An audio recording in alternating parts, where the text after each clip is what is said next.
이 동영상은 제주도 서귀포시에 있는 들빛교회의 2024년 4월 28일 일요예배 설교 동영상입니다. 이인배 목사님께서 설교를 담당해 주셨습니다. 오늘의 말씀을 함께 읽겠습니다. 하박국 2장 1절에서 4절까지의 말씀입니다. 내가 내 파수하는 곳에 서며 성루에 서리라. 그가 내게 무엇이라 말씀하실는지 기다리고 바라보며 나의 질문에 대하여 어떻게 대답하실는지 보리라 하였더니 여호와께서 내게 대답하여 이르시되 너는 이 묵시를 기록하여 판에 명백히 새기되 달려가면서도 읽을 수 있게 하라. 이 묵시는 정한 때가 있나니 그 종말이 속히 이르겠고 결코 거짓되지 아니하리라. 비록 더딜지라도 기다리라. 지체되지 않고 반드시 응하리라. 보라, 그의 마음은 교만하며 그 속에서 정직하지 못하나 의인은 그의 믿음으로 말미암아 살리라. 말씀을 아름답게 받겠습니다. 아멘. 이제 이인배 목사님께서 믿음이란 무엇인가 라는 제목으로 말씀을 전해주시겠습니다. 살면서 이런 경험을 한 번은 하셨을 것입니다. 나는 나름대로 열심히 한 것 같은데 결과가 내 생각대로 되지 않았던 경험을 한 번은 하셨을 것입니다. 처음에는 이건 내 책임이 아니다 이렇게 스스로를 위로하지만 이런 경험이 하나 둘 쌓이면 어느 순간에 이건 나에게 무슨 문제가 있는 것 아닌가 이런 생각을 하게 됩니다. 그런데 지금에서 삶을 돌아보면 그러한 좌절과 어려움의 순간 속에서 그래도 내일은 뭔가 희망이 있을 거야 이런 심정으로 하루하루를 살아온 것 같습니다.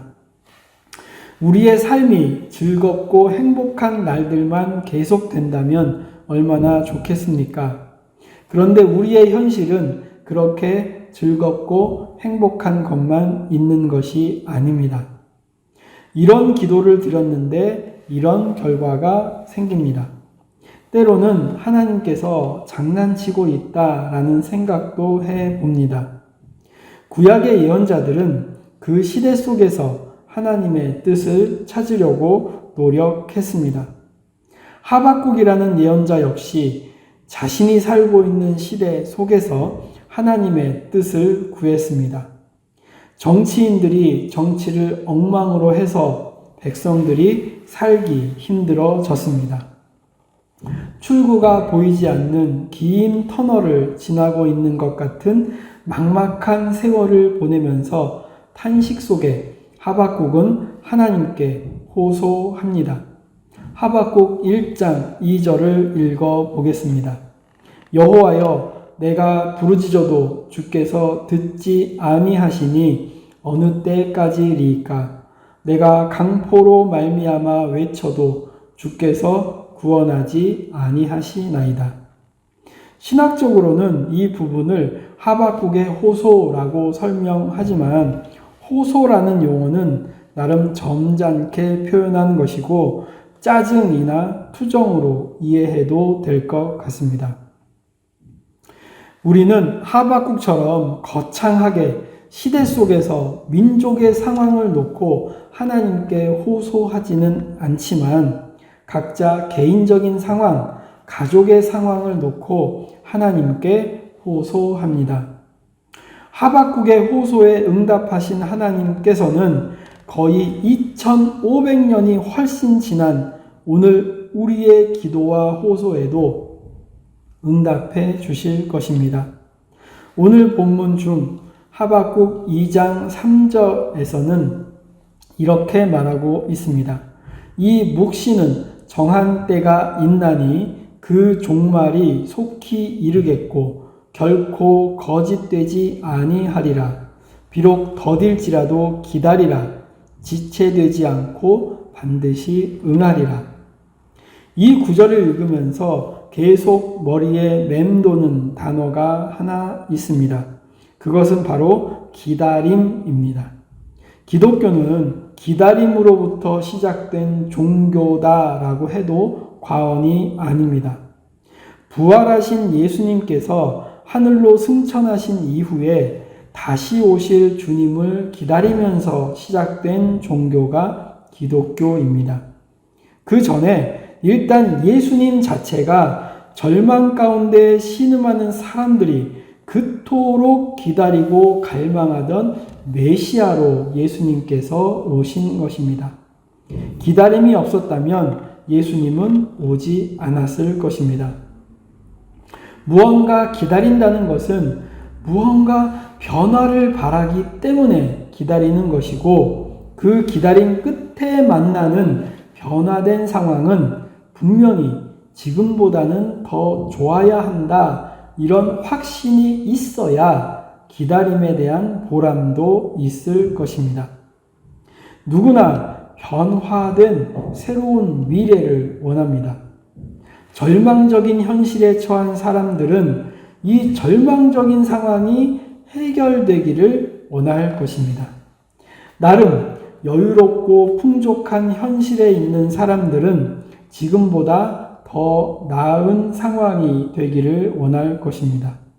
세상 그 누구도 지금보다 상황이 나빠지기를 기다리는 사람은 없을 것입니다.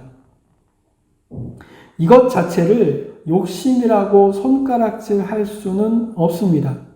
그렇지만 기독교인이라면, 교회를 다니는 사람들이라면 적어도 어떤 마음가짐을 가지고 기다려야 하는지에 대해서 살펴볼 수 있습니다. 예수님을 구주로 고백하는 우리들은 적어도 일반 사람들과는 달라야 합니다. 오늘날 기독교가 사회에서 욕을 먹는 이유 중에 하나는 일반 사람들이 보기에 자기들보다 나은 삶을 사는 것도 아니고, 오히려 자기들보다 더 못한 삶을 살고 있는 것을 보기 때문입니다. 구약의 본문에서 하박국은 절망의 상황 속에서 하나님에게 탄식했고, 하나님은 더 나은 삶이 반드시 올 것이고 그것을 위해서 참고 기다리라, 이런 응답을 주셨습니다. 그러면서 동시에 의인은 믿음으로 말미암아 살리라, 이런 말씀을 해 주셨습니다. 누구나 미래에 대한 희망은 가지고 있지만 기독교인이라면 그 희망은 바로 믿음을 바탕으로 하고 있어야 한다는 것입니다. 하박국 2장 4절에서 의인은 그의 믿음으로 말미암아 살리라는 구절은 쉬운 것 같으면서도 어려운 말입니다. 의인과 믿음이라는 용어는 기독교인들에게는 아주 익숙하고 초대교회의 위대한 사도인 바울을 떠올리게 합니다. 신약시대의 사도 바울은 믿음으로 의롭게 된다는 말을 하면서 믿음의 중요성을 강조하였고, 믿음의 조상으로 아브라함을 언급하고 있습니다. 하박국이 언급한 믿음이라는 것, 그리고 바울이 언급한 믿음으로 의롭게 된다는 것, 이것은 기독교의 구원에 있어서 가장 중요한 핵심으로 이해되고 있습니다. 그리고 마르틴 루터가 종교 개혁을 하면서 오직 믿음이라는 것이 강조되었고, 그로부터 생겨난 개신교는 믿음이 상당히 중요한 가치로 부각되고 있습니다. 그런데 한편으로 그렇게 중요한 믿음을 과연 어떻게 나타내 볼 수 있는가, 이것에 대해서는 각자 생각이 다르고 다양할 것입니다. 그리고 자기가 생각하는 그 믿음을 다른 사람에게 설명한다는 것도 쉽지는 않습니다. 우리의 믿음을 다른 사람에게 어떻게 보여줄 수 있을까? 일반적으로 교회에서 누군가의 믿음이 좋다라는 표현을 어떤 경우에 사용하게 됩니까? 대부분 주일 성수를 열심히 하고 예배에 빠지지 않는 것, 그것을 기준으로 할 때가 많습니다. 그래서 가끔은 드러내놓고 표현하진 않지만 어떤 사람은 주일 예배를 자주 빠지기 때문에 믿음이 부족하고, 어떤 사람은 주일 예배를 한 번도 빠지지 않고 열심히 나오기 때문에 믿음이 훌륭하다, 이렇게 인식하는 경우가 많습니다. 물론 이것이 완전히 틀린 말은 아닙니다. 믿음은 반드시 열매로 나타나기 때문에 그 사람의 믿음의 결과가 성실한 예배 생활로 나타날 수 있기 때문입니다. 그런데 만약 믿음이 그렇게 증명되는 것이다 라고 인식한다면 우리는 종교개혁의 정신을 잘못 이해하고 있는 것입니다. 중세기에 교회가 타락해서 돈을 내고 면죄부를 사면 내 죄가 사해진다 이렇게 믿었고, 내가 선행을 쌓으면 그것에 비례해서 천국에 가까워진다 이런 가르침이 보편화되어 있었습니다. 로마의 라테란 성당에 28개의 계단을 무릎으로 기어서 올라가면 그런 고행을 통해서 하나님께서 의롭다 인정할 것이고 그것을 통해서 구원받을 수 있다 이렇게 가르쳤던 카톨릭의 가르침이 있었습니다. 이게 정말로 확실하다면 우리는 지금 이러고 있을 때가 아닙니다. 돈을 모아서 빨리 로마로 날아가서 그 라테란 성당의 계단을 무릎으로 기어 올라가야 합니다. 지금으로부터 500년 전 마르틴 루터 역시 그 계단마다 입을 맞추면서 28개의 계단을 기어 올랐지만 그것을 통해서 구원받는다는 것을 받아들일 수가 없었습니다. 무릎이 까지면서 그런 고행을 하는 것은 자기 신앙생활의 일종의 결단이 될 수는 있지만 그러한 행위가 곧바로 구원으로 연결된다는 것은 예수 그리스도가 우리의 구원자라는 아주 기본적인 신앙에도 맞지 않는다 이렇게 판단했기 때문입니다. 그래서 마르틴 루터는 성서에 대한 깊은 묵상을 통해서 오직 믿음으로 구원을 받는다 이런 의인론을 주장하면서 종교개혁을 일으킨 것입니다. 마르틴 루터는 구원에 대한 기준을 면죄부에서 선행에서 예수 그리스도에 대한 믿음으로 원상복귀를 시도한 것입니다.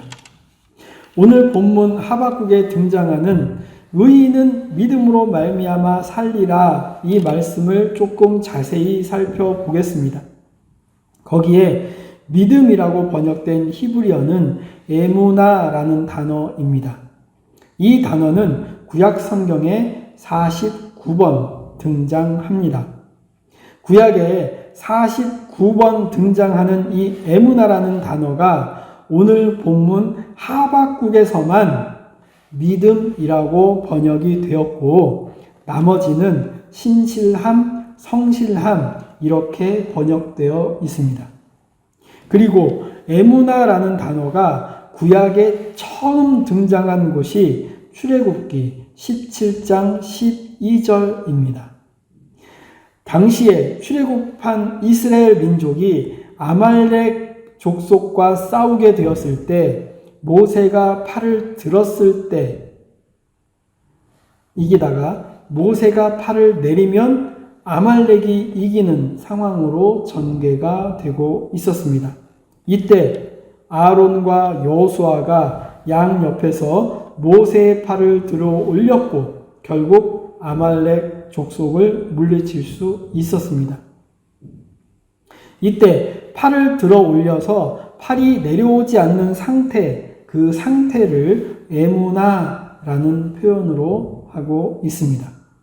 이것으로 에무나의 본질은 어떤 상황에서도 바뀌지 않고 끝까지 버티는 인내의 상황을 전제로 하고 있다. 이렇게 살펴볼 수 있습니다. 그리고 그런 에무나의 상황은 혼자서 이루는 것이 아니라 조력자인 아론과 여호수아의 도움으로 가능했다라는 것도 주목할 수 있습니다. 이 아말렉과의 전투에서 궁극적으로 하나님의 도우심 그리고 아론과 여호수아 같은 동역자들의 협력이 함께 어우러져서 온전한 에무나, 그것을 드러낼 수 있었습니다. 그래서 온전한 에무나, 온전한 믿음은 일종의 버티기라고 할 수 있습니다. 그런데 무작정 버티는 것이 아니라 그 바탕에는 하나님을 의지하는 그 마음이 전제가 되어야 합니다. 구약 성경에서 말하는 믿음이라는 것은 죄도 있고 허물도 있고 때로는 실수를 하는 약점투성이이지만 그 사람이 근본적으로 착하고 충성되고 정직하고 성실하고 진실한 사람이라면 하나님께서는 그 바탕을 보시고 의롭다고 인정해 주신다는 말입니다.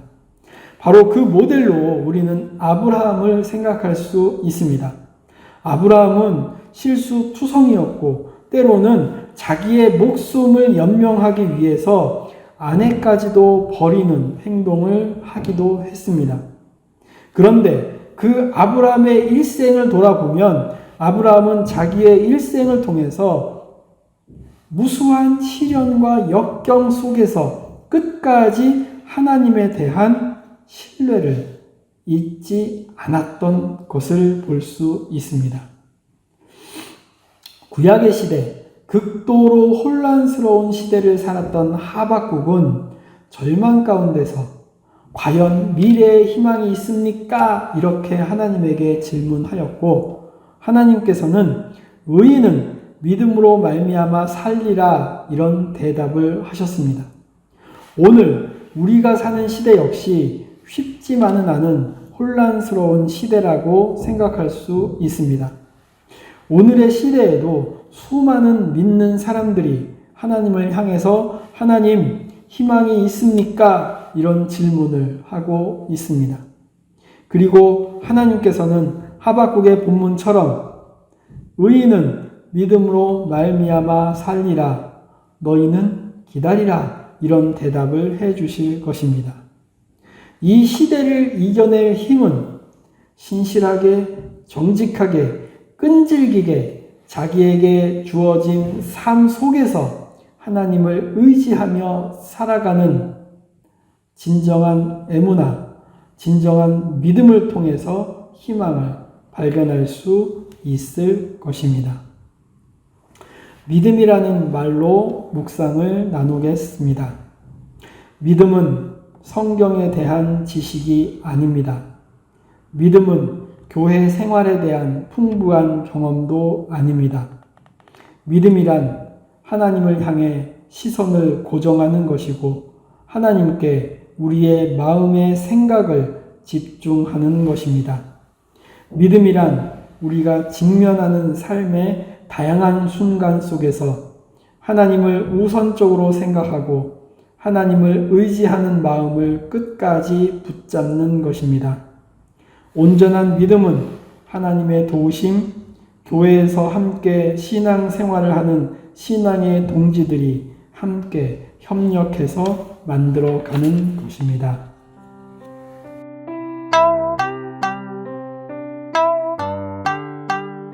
(4월 28일) 비대면 예배 설교 동영상을 마칩니다. 이번 한 주도 건강하시고 행복하시길 기원합니다.